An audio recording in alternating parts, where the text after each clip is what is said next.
Good morning, everybody. Thanks for coming.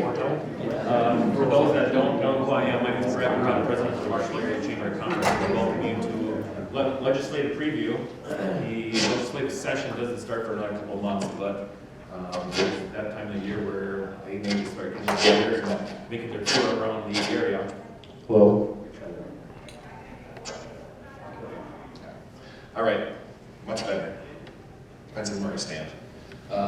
So this past session, ended in May. It was quite a session, that's for sure. It was a session that the business community statewide didn't find very beneficial, without a doubt. And it's our hope that we can work with our legislators, the Minnesota Chamber, as well as our legislators statewide, to see if we can come back together and maybe try to kind of fix some of the bills that when they kind of got rammed through this past session.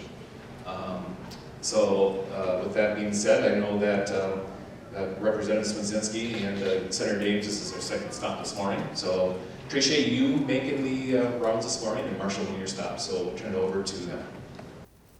Thank you, Brad. Just want to thank you in the Marshall Chamber for putting this event on. I want to thank Tom Boland with the YMCA for hosting us here at their facility. We appreciate it.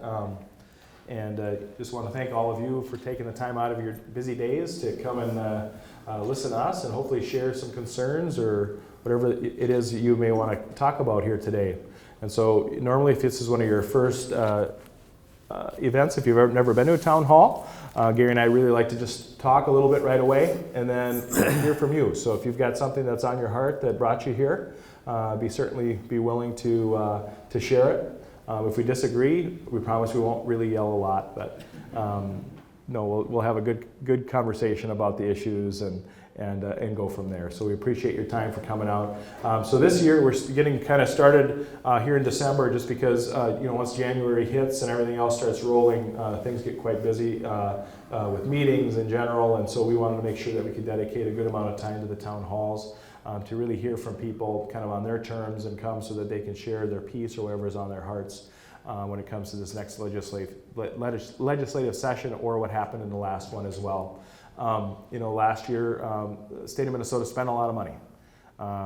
We spent quite a bit, over $21 billion in new spending. And then on top of that, a lot of, almost the whole budget of when we were first elected, they spent brand new this year.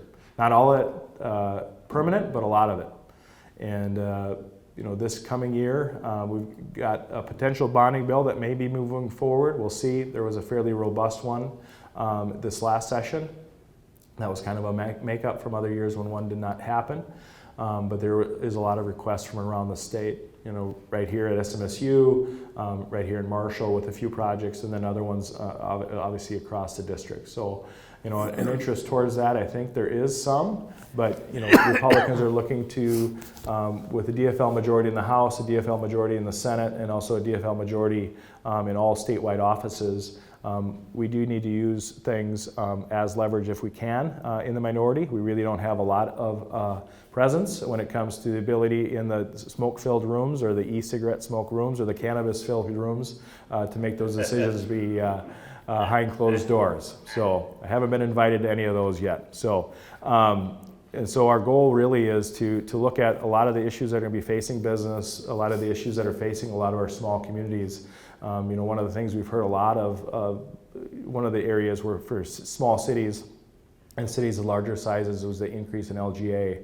Was while that money was welcome, the amount of new regulation, whether from water and sewer, whether new regulation within their employee relations, a lot of those things that are being done really probably were negated with all the new regulations and rules that they have, and to the point that they'll probably still be going backwards when it comes to finances in relation to keeping up with government mandates. And so while the cities themselves are dealing with that, businesses are going to be doing the same thing, from an increased pressure between the employer and employee relations, whether increased pressure when it comes to regulation from a business model, when it comes to discharge and building new projects, the issues of dealing with MPCA, the issues with dealing with new rulemaking from the DNR, MPCA, and all the other state agencies that oversee every aspect of our lives, those things are increasing.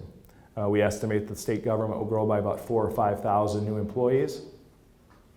And the amount of money that is pouring into, nonprofits and the rest are probably who knows how much, and all beholden to this new majority. And so, what the work that we have to do when it comes to just standing up for basic principles of liberty and freedom and creating a friendly business environment in the state of Minnesota that we can not only compete within our region but also internationally when it comes to jobs, regulation, and foundationally competition, really does matter. And so, that's going to be our goal.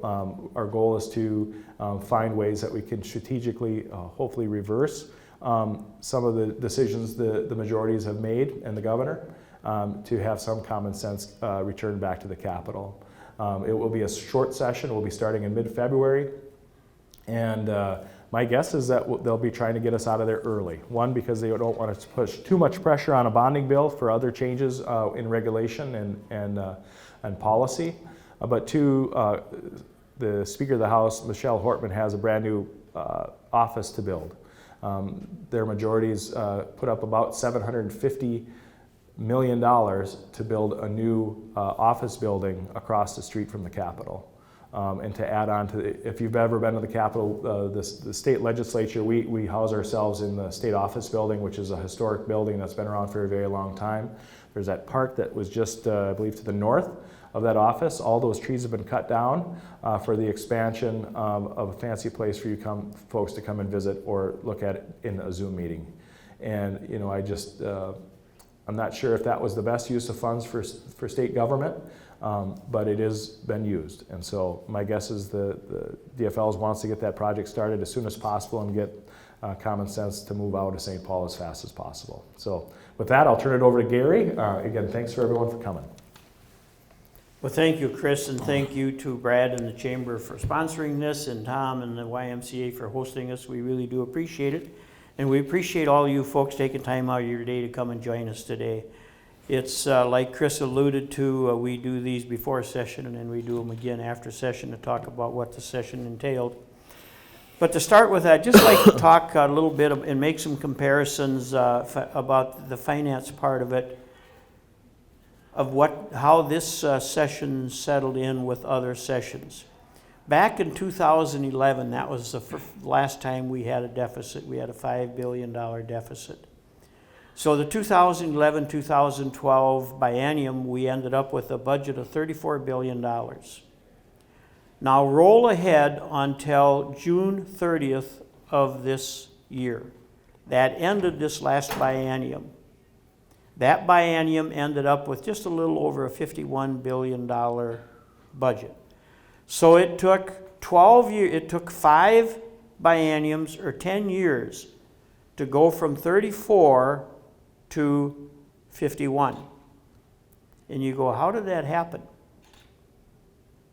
Now let's make a comparison of that 10 years or 5 bienniums to just the last biennium. The last biennium, there was $39.5 billion spent. $39.5 billion. $17.5 billion of that was the surplus that we came into. We had another $9.6 billion of new taxes and fees that are being implemented. We had $4.5 billion of money that was kind of pulled out of the cushions. They took money out of the reinsurance fund, they took money out of the healthcare access fund, and several other funds they took money out of because they didn't have enough to spend, so they took it out of those areas. And then we had about $8 billion in leftover COVID money that got spent. Of that, so that's a 40% increase in one biennium. Of that, about 21 to 22 billion will be repetitive. It will be repeated in future bienniums. So this budget will come in at 71 to 72 billion dollars. That's totally unsustainable. We cannot continue to increase budgets by 40% or 20-some billion dollars every other year. It's just not going to work. Now, interestingly enough, the November forecast came out, and in that November forecast, they're forecasting that we will have a $2.4 billion surplus going forward for the balance of this biennium if the spending and income stay as they propose to stay. However, we get into the next biennium, 25 and 26, we go into a deficit. We will have a $2.3 billion deficit. So hopefully we can get the majority to take a look at taking the $2.4 billion surplus we have now, and in a sense putting that on ice and applying it to the 25 and 26 biennium. And if we do that, we would then have an $86 million surplus for that biennium. I do have doubts that that will probably happen. I'm not convinced that that's what's going to happen. I wouldn't be surprised that that money does get spent rather rapidly. One place they're going to have to spend some of that money is they overestimated the amount of revenue that was going to come in under some of the taxes and fees, overestimated that by about $366 million. So in order to balance the budget, they'll have to take some of that surplus and offset that deficit of $366 million. So that's kind of brings it up to speed as to where we're at today and how much was spent. Now, the next question, or the questions we usually get from the audience is, where did all that money get spent? And it's kind of interesting. If you look back at history, historically, Health and Human Services takes 45 to 47% of the general fund budget. So of that money spent, it would be 45 to 47%. E12 education takes around 23 to 24%, higher education 10 to 11%.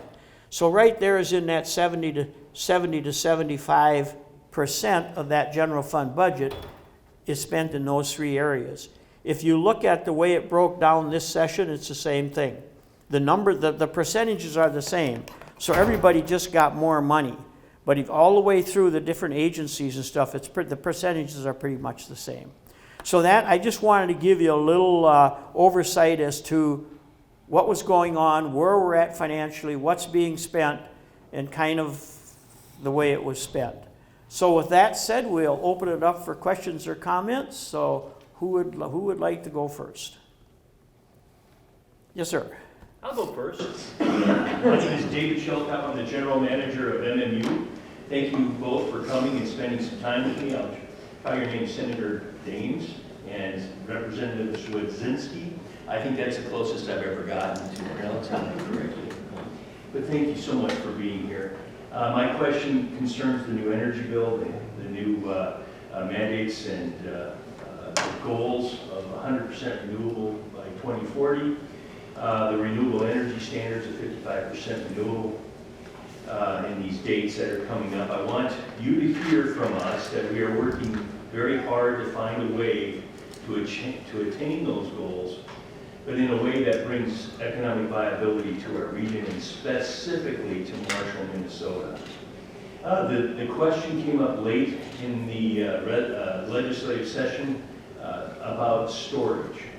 And so my comment to you would be, is to remember that these things, especially storage, there's an economy of scale when you apply that to storage facilities, either battery or some other way to store energy.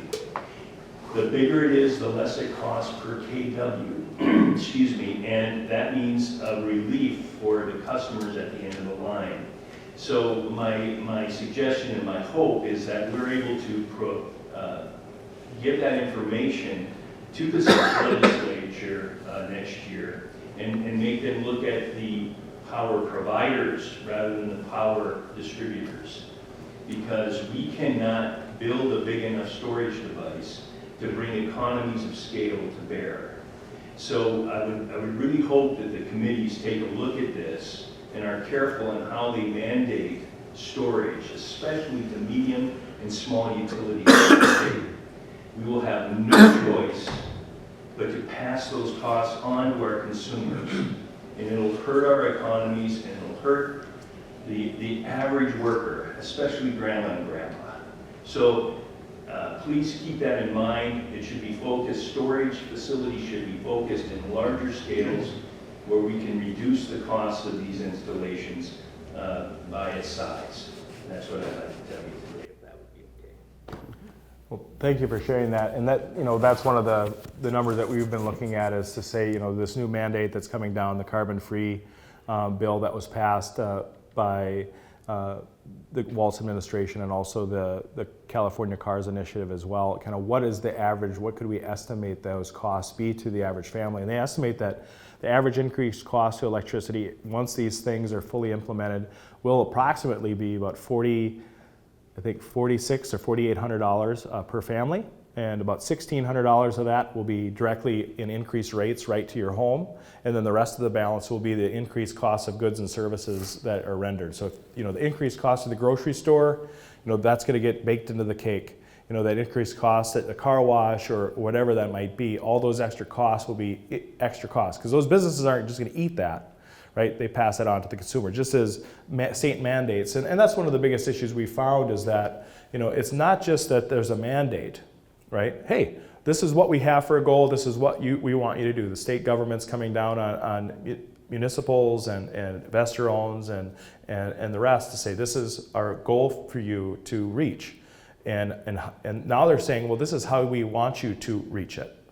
So, and that's really the concerning part is to say they're going out and finding their friends and family who've donated to them and saying, well, we really like your technology and we really like your policy setting. Would you please mandate that they use our technology so that you'll reach that goal?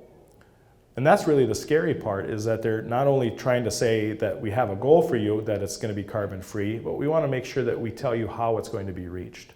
And I think that's the thing that we should be most concerned about is that, if anyone would have a conversation and say, what's the most efficient way for green energy? Number one would probably be hydro. So it'd be large dam projects, whether it's up in Canada that we ship that electricity down into the United States, whether that's potentially solar down in the southwest part of the country, down in Arizona, Nevada, and California throughout the desert regions, or potentially wind here on the Buffalo Ridge.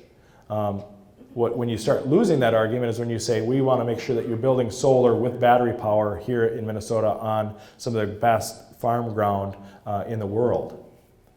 That's when you start losing folks, when it says, is this really about doing what you want to goal and reaching your goals, or is it just that you want to be in control and make sure that the folks that are donating to your campaigns are the one being enriched so that you can make another donation in a year? So that's the things that we should be questioning when these decisions are being made, is that not only that conversations that's happening in front, but how you're going to get to those things. That should be really concerning to everyone in this room. And I think that's one of the biggest issues we should all have. I mean, you look at what Ford just announced here the other day. Ford said they're cutting the use of the Ford Lightning, their production, in half. So that their production goals, I think, were 150,000. They're going to cap it, I think, at 75,000 units. And even with the government subsidy, which is your tax dollars, or printed money that they came up with nowhere, which you ultimately pay for by higher goods and services through inflation, that they're losing about $28,000 to $29,000 per pickup truck. I don't know about you, but I'd be happy to just spend $28,000 on a pickup truck. But that's how much they're losing. And I am a businessman. I'm not a great businessman, but I know that you can't make that up with volume. And the foundation that we're saying, hey, Gavin Newsom, you in California, you folks that are out of touch with cold weather, we're going to set our standard by you. And that's what we're going to hang our hat on. I mean, I think, the market is telling folks that might be the future. I mean, I've heard a story, there was a electric group from southwest Minnesota, or maybe just southern Minnesota, that had to go on like a 2-hour drive, driving some sort of an electric vehicle. Might have been a Ford truck, might have been something, and they had to turn the heat off over 45 minutes out there. When they left for their trip, it was said it was 220-mile range on the vehicle they were in. I'm not sure which it was. And by the time they got to within 40 minutes of their destination, they had to turn the heat off in the vehicle because the vehicle's total estimated range was going to put them not making it to their destination. So if you think that's acceptable to put your family in that, when a business is doing it, then, you know, maybe we shouldn't be quite to the point of we're going to mandate that everything, to the point that you're telling car dealers who they should hire and who they need to have on staff in order to sell cars in the state of Minnesota because we're mandating what you sell. I just question you, like, you say we live in a free country. Do we? Question it, right? And you know, I think that's one of the biggest issues that we are seeing, is that we see an increasing amount of, this is what we want you to do, and we don't even want you to have the choice on how to do it. We're going to tell you how to do it because St. Paul knows best.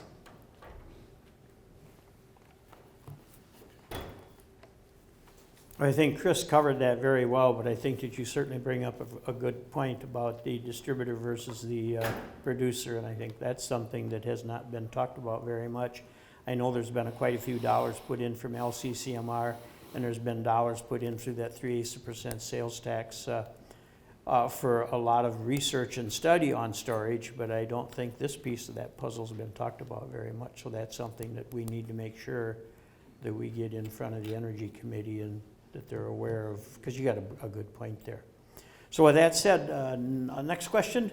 Yes, sir. Cliff Carmody, Executive Yes. Director at Southwest Central Service Cooperative. And again, thank you, like everyone else, for coming out today. And thank you for all the work you've done on behalf of our region, your legislative district. I appreciate that. I think I understand the challenges of governing from the minority or legislating from the minority. I have not done it, but I think I get it. I think I understand the challenges that St. Paul legislators have in prioritizing.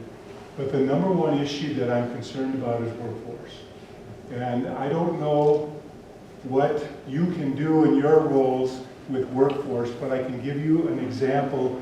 I don't think asking market economics to solve this is going to work. It drives up costs, and frankly, we have a supply side disadvantage in the state of Minnesota, at least in the area of work that I do. You could be the teacher of the year and have 15 years of experience in South Dakota, and you may not ever get licensed to teach in Minnesota because of some of the requirements that we have. And we can no longer wait around for that to change. We need that change now. And so my real question is, what can I do to help you in your minority role in this legislative session and the next one until that changes to help with the workforce demands and I know that it's not just in the segment that I work in. We were talking a little bit about bus drivers. You know, this is a real issue, and we have to be able to find ways to encourage people to come to Minnesota and work, not to go somewhere else or be fearful of coming because you are not going to get licensed or for whatever reason it might be. And so, if we can help you, how can we get the minority to help us in St. Paul starting this spring? Well, thank you for that information, Cliff, and you bring up a very good point. I don't think there's any industry that isn't looking for employees. It's widespread. We hear this all over in all industries and stuff.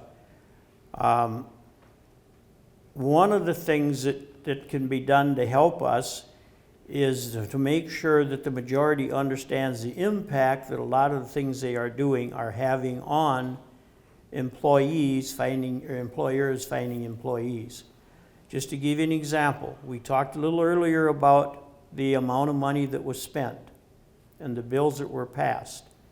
Just to give you a little idea, the cannabis bill is going to require a new agency, and there will be 400 plus new people in that agency. The paid family leave is going to require a new agency, 400 plus people in that agency. The bills that were passed last year, in order to implement them to the fullest degree that they plan on, is going to need 4,000 new employees. Now the problem is we have a problem finding employees in every faction there is. But as a government, the state of Minnesota, we're going to take 400 or 4,000 people out of that marketplace. And it's a very tight marketplace. The advantage the government has over a business is a business has to pass that cost on. The government just raises your taxes. And so if the government needs 4,000 people, they will find them, they will get them, they will hire them. Because they have a lot of distinct advantages over what a private business can do. So some of the things that we have to try to do is be cautious in spending this money, be cautious of the unintended consequences, and that's what's going to happen in the workforce. But any time that you can let the legislators know the impact that these things have on them or the situation that your industry is in, certainly want to be doing that, because we need to be very, I mean, employees are a major resource, and we need to make sure we use that resource properly and that we get those resources positioned in places where they can do the best work that we can have done. So that's one of the things that can be done. Yeah, I think that's, Gary made a good point. Just, when government is competing with your business for folks, that's going to be an issue. The ability to gain and retain and just have the ability to go across state lines to try to recruit folks, whether that's a teacher, whether it's a doctor. If you're, the last conversation I had in the healthcare industry is that if you're trying to recruit someone that's currently operating in South Dakota and trying to get them to come to Minnesota to do the same work, even 3 days a week, that estimate is just for those folks to be even Steven when it comes to their bring home pay. To work in Minnesota, they have to have at least a 15 to 20% bump in their pay scale just to compete, to have a conversation about, hey, do you want to make the same money? Let alone actually give them a reason to actually do it. And just from a liability standpoint, it's a much scarier place to do business. It's a much scarier place to practice healthcare when it comes to your personal liability, when it comes to being sued by a lawyer if you happen to make a mistake that day. And the same with from an education standpoint. It's not GOP legislators that's standing in the way of bringing teachers in or bringing folks that may not have a teaching credential into the classroom. Who do you think that might be? Anybody have an answer? Education Minnesota. They don't like that because it potentially it decreases their influence when it comes to government politics. It decreases their influence when it comes to actually influencing the classroom and what they believe the future of Minnesota should look like. And so if you have a friend that belongs to that organization and you have a problem with why we can't recruit more teachers from across state lines, talk to them. And start at the grassroots and ask them why are you still a member of that organization that is standing in the way of your local school district being successful in recruiting teachers from across state lines. Because it's not me. Next question. Go ahead. Chad Lee from North Marshall area. I currently work with the State Patrol in Minnesota here, and I have overall about 25 years will be this year in law enforcement. Just to expand on what the last gentleman said about retention and getting new employees, we're the poster child of that right now in Minnesota and many other places. When I came into this field back 25 years ago, more than that actually, when I was going through school, the common thing was people would look at you and they'd smile and laugh and say, good luck. If you don't have 5 years of experience, you're not going to even get in somewhere on the ground level. Now we're lucky if we can find anybody who wants to apply for the jobs. Currently, we're trying to find people, and it's hard enough out here, but nobody wants to work in the metro. I wonder why. And it's the same thing. We all know the reasons why. We all know the barriers why. Just to expand, also talking about cost. Changing the flag, changing the state seal. Our agency alone, I just got the information. It's going to cost our agency alone $3.5 million to change logos on everything we wear, on our cars. That's just our agency. You put that across all the state government, what's that going to add up to? So these are issues that obviously you can't do much about right now, Hopefully, in the near future, that'll change. Thank you for coming. Chad, we want to thank you for your service and working a job that's not always thanked. We do appreciate it. We do believe in the thin blue line that keeps us out of chaos and disarray. And that is an issue. I mean, you talk to Runnings, you talk to any business here in town, they're definitely seeing a spike in folks just walking out. I heard a story just the other day that someone just walked out with $1,000 in their cart, and just that was that. You can't enforce your own rules within your own store because you're afraid you're going to get sued. As a police officer, you're afraid to enforce the rules that you're paid to enforce because you're afraid you're going to get sued or get stabbed 22 times in prison when you have a bad day. That's not a way to get people to do a job that matters. When you kick people when they're down, when you show them you don't care about the job they do. I mean, you train a dog by not giving them a treat when they take a dump on the carpet, right? You train a dog to do good things when they do good things and give them good things when they do good things. And if you want people to get involved in careers that make a difference, it's important to train them not to do bad things, but it's also important to treat them good when they're doing good things.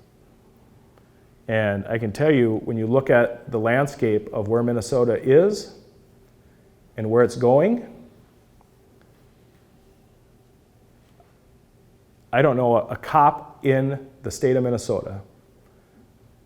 If you're a high schooler and you say, hey, it's career day, we have a chance to get out of school, I'm going to do a ride along with the local cop.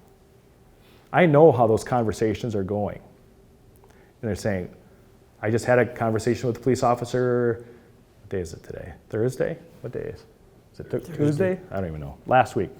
And he had a ride along, and he literally pulled over about an hour and a half into the ride along and said, what's your grade point average?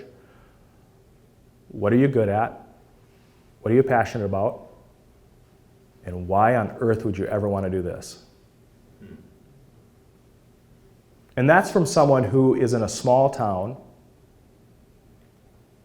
who loves his job, who loves his community. But like any adult that is willing to give you good advice, it's not always the advice you want to hear. Right? And to that young person, do they want to hear, what are you doing? When in their mind they're thinking, I want to give back to my community. If there's a cop in this that you know that would encourage someone to get into law enforcement, have them call my office. I think you'd have a better chance of finding hen's teeth right now. So if you're a store owner and you're getting robbed blind, it's because we're not doing our job as a society in raising kids, holding parents and kids accountable, putting law enforcement officers in the right place in our society when it comes to the value that they hold. I mean, there's a reason why you can't recruit. Look at our military, Air Force, National Guard, Army. What are their results right now from recruitment? When you're teaching the young people to hate this country, do you think they're going to step up and serve? When you teach young kids that police are the problem, not their own behavior, do you think they're going to serve? I mean, this is the environment we're creating as a society.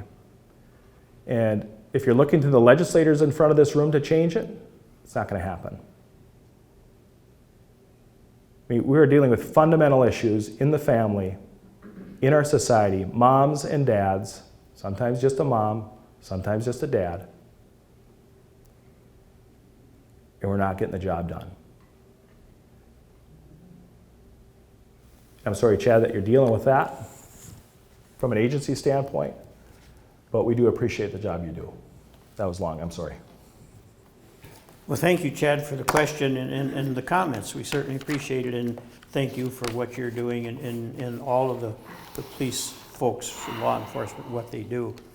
A couple of things that we did 2 and 3 years ago is we did put together a package, and it included not only some bonuses to get new people in, it included bonuses for some of the older people to continue, but there was also an advertising campaign, and I don't know if that still is being funded today or not, but it was funded for a couple of years. And that advertising program was kind of designed to try to get more people to take a look at the law enforcement career and to visit with law enforcement people and stuff and see what interests they may or may not have. And the other one was just a general advertisement, just generally to let people know that law enforcement is there to take care of you. It's there to serve you. And tried to get away from some of the things that, particularly in the city of Minneapolis, some of the problems they have and some of the issues that they were promoting versus what should have been promoted. But that's kind of what we have done. I don't know if we'll be doing more of that or not, but we do need to make sure we keep that message out there. I mean, if there's an emergency, who's the first people you call? You get in an accident, who's the first people that come? And so people have kind of lost sight. They hear one bad issue and they hang on to that and forget they've lost sight of what the everyday issues are and how they're handled and who handles those. So thank you. Other questions? Yes, sir. Yeah, what's the legislator doing to look forward thinking rather than, look at the past and not able to do anything with that? Again, you've got the California initiative and what do we do with all the batteries, and now you've got, changing the flag, and it's gonna cost us more on that, and we could use that for, human services, and you got people going to South Dakota in droves, because they want to get out of the state of Minnesota taxes, so I know that's a mouthful, but what's the legislator doing to take care of that? Again, even like the west side is, sat empty and we tear it down, and now we're gonna look for new National Guard building, and what's that gonna cost across the whole state of Minnesota? Well, a lot of things are being done to try to take a look at some of the impact of things in the future. When you take a look at electric cars, there's going to be a lot of consequences, unintended and things like that. So we have to try to look at what are we going to do in order to solve some of those issues. Chris was talking earlier about the new building being built. Well, we tried very hard to, instead of taking that building and totally redoing it and putting a big addition on, since COVID, there's an awful lot of our employees that no longer come into the office. They work at home, and many of them work at home consistently. There's not a day in the office. We have an awful lot of office buildings sitting empty or nearly empty on the campus, on the Capitol campus. Those buildings, some of those buildings could have been used to house what was going on at the state office building. And instead of putting a big addition on it, maybe just refurbish the building, because it is a very nice historical building, refurbished it itself, and then moved some of the offices and stuff that are in that building that aren't legislative offices, move them into some of those old buildings. But it just wasn't going to happen. I mean, we're still working on things like that, but it gets to be a struggle when you want to start looking at making those changes and what you're going to do to refurbish some of this stuff if you're going to do it. So we have buildings sitting there that are very, very expensive. We have to heat them, we have to cool them, we have to do this and do that. And some of those buildings are probably 10, 15, 20% occupancy. And so just things like that, and we keep trying to move forward, but it takes a very united effort to have that happen. And right now there's a lot of differences of opinions, and so to try to get that effort moved forward sometimes gets to be a little on the tough side. Thank You want to comment on that, Chris? You did a fine job, Gary. Next question. Yeah, go ahead, sir. Tom High, Southwest Coaches. I think Brad was kind of kind. This latest session was an absolute disaster for business. Realistically, until there's a change of leadership, what do we think can be done? And do we ever think we're going to be able to roll some of these things back that were out there at this point that have added cost onto businesses that just make it, harder for us to even decide to even stay in business in Minnesota versus someplace else? Can I just ask you a question? How many employees are you looking for right now, or how's your staffing? I would probably take 10 to 15. Out of roughly how many folks do you think that is? I employ about 100 and some people. So you're probably about 10 or 15% short of where your potential employment goal would be? Correct. Okay. So, that's one of the biggest issues we do have. We've got the paid sick and family and the other new programs that are going to be moving forward that Gary alluded to. That's not going to make that situation any better when it comes to getting people to show up every single day when they need to show up, when they have a right not to be there, and to be paid just as much if they're not there. Obviously, if you have a relationship with that employee, you understand how that's going to work, and it can be managed between you and that employee. It should be left between you and employee. The state of Minnesota has decided that it wants to step into that circumstance, raise your cost of production, raise your cost of doing business, and also decrease that real relationship and that conversation you get to have with your employee by having a state program to essentially replace that.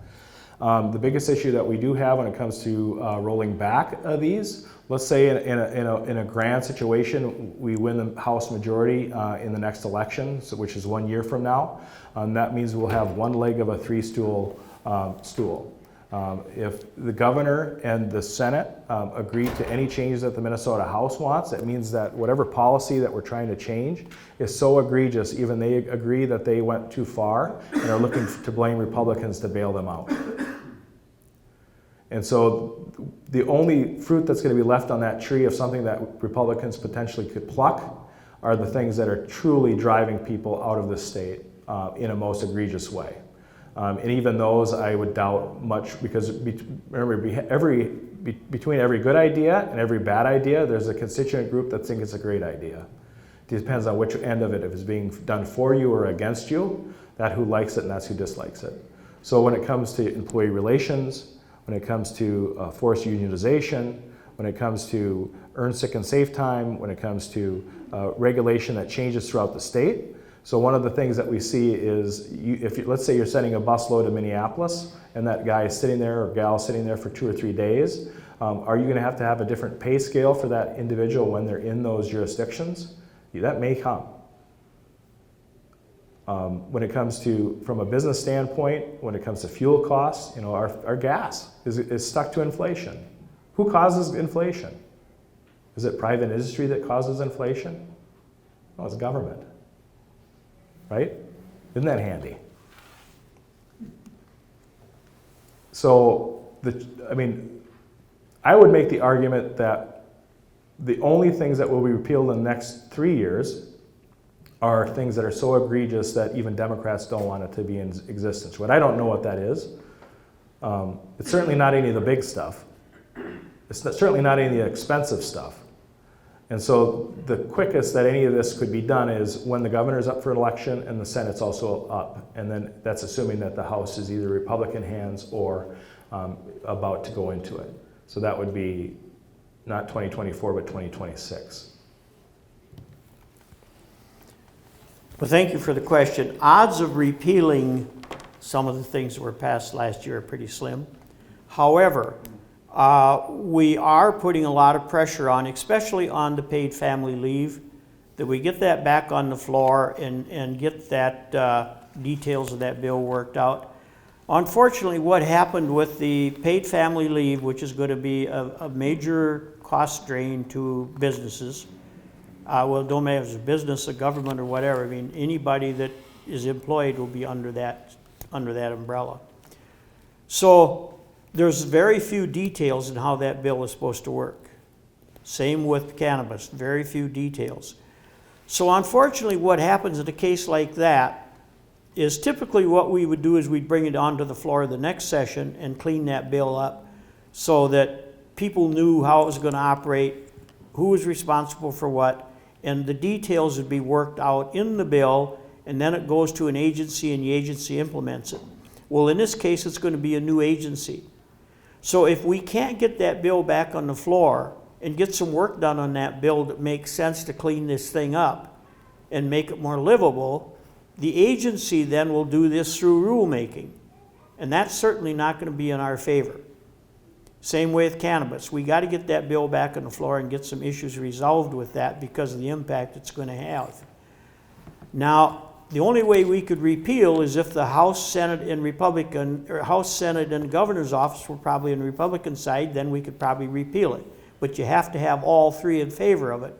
So that repeal gets very hard. But in the past, we would have brought those bills back to the floor, worked out the kinks, got them corrected, and then put them into an agency. And in this case, it'll be a new agency, so they're going to be looking at things different than an experienced agency would because they're new and they're going to look at that bill and they're going to kind of move it to the direction they feel it should be, probably not to the direction that's best for business. So those are some of the issues, but we just need to keep pushing to get those bills back on the floor if we possibly can this session and clean them up. Other questions? Yes, sir. The situation that you just enumerated on, would that apply to trying to do away with some of the so-called ridiculous mandates that have been implemented? If not, what is the procedure to get rid of some of these mandates the governor has imposed down the road? Well, the ones he done by an executive order never came to the legislative bodies, so we're not going to get those back on the floor to do anything with them. We're not going to be able to. The other mandates, it would be the same. You're going to have all three, House, Senate, and the governor, agree to change it or to repeal it. And that's going to be very, very hard because a lot of this stuff that was put in mandates and different things this past session, they've been hoping to get some of this done for some time, and when they saw the opportunity, it didn't take long. The DFL House Caucus had a chart, and it showed all the things they wanted to do in the session. And pretty much every one of those got checked off. So the only hope would be with the change of administration? That's going to be probably about the only way some of these could be repealed, yes. Yeah. Yep. Ma'am, I think you had a question.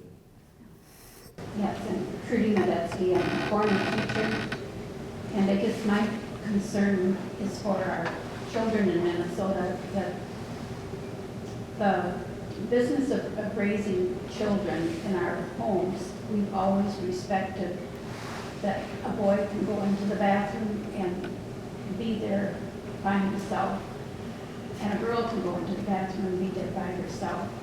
Now when our children are going to school, this is not the same all over the state of Minnesota. And here in Marshall, I just had a 7th grade boy tell me that he's now in another school here in Marshall, in a private school. And he just said to me, it's nice to be able to go into the bathroom and not wonder who's going to come in.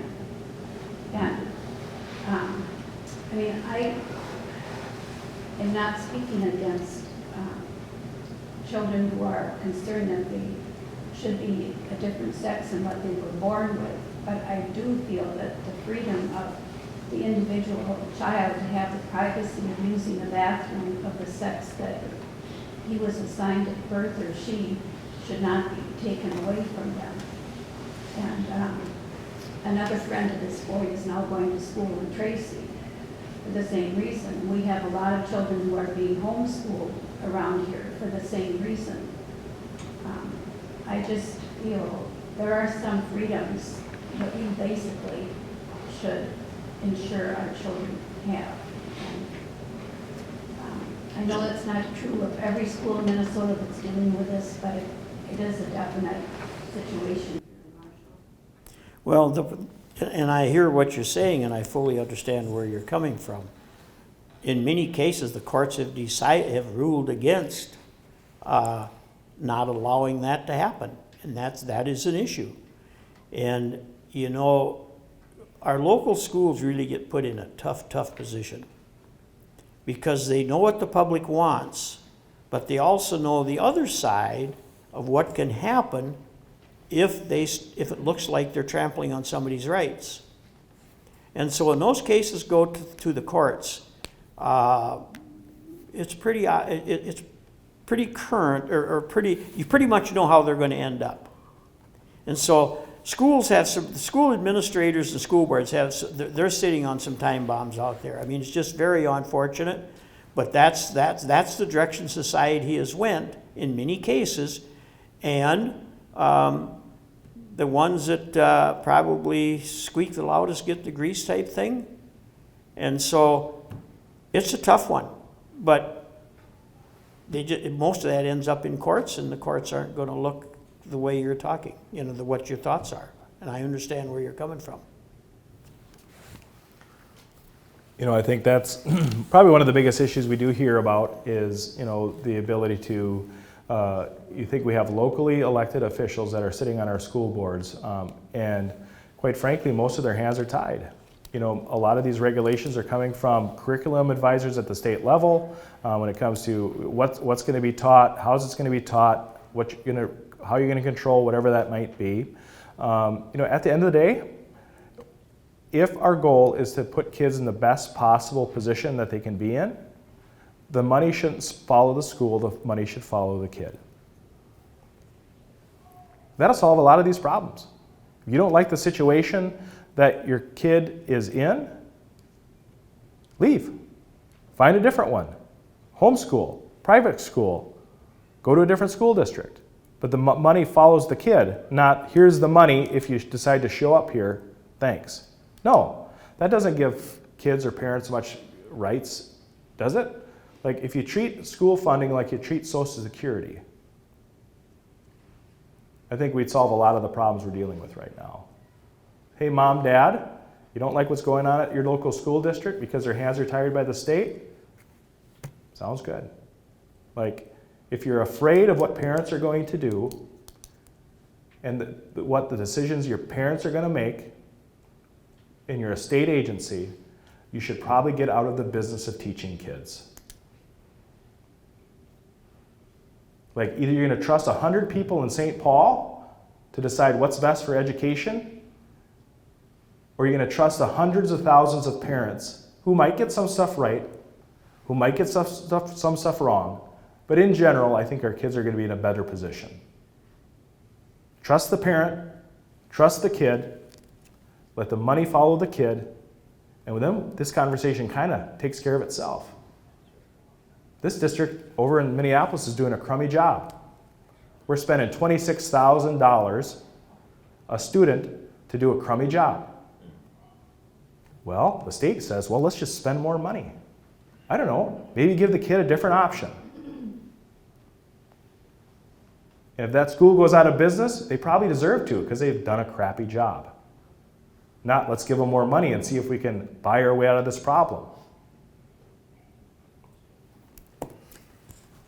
We got time for about one more question or comment, so, yes, sir. Tim O'Leary, manager at Wyoming Electric. Maybe this is a question for Representative Studenski a little bit. Following up on Dave's question earlier, my main concern about the future and the 2040 bill is reliability. I believe the North American Reliability Corporation recently added government regulation as one of the key drivers to reliability in the future. It actually is having a negative impact.